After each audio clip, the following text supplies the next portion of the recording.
Hello বন্ধুরা, তোমরা সবাই কেমন আছো? আশা করছি ভালো আছো। আমরাও ভালো আছি। জানো তো, সোনুর জন্মদিনে বিরিয়ানি আনা হয়েছিল।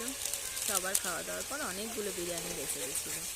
পরের দিন সেগুলো গরমে একদম নষ্ট হয়ে গেছিলো, খেতে পারিনি। তাই সেখান থেকে মাংসগুলো তুলে ভালো করে ধুয়ে আমি আবার চিকেন কষা বানিয়ে নিলাম। ব্যাস, সেদিনকার হয়ে গেল রান্না, চিকেন কষা আর ভাত।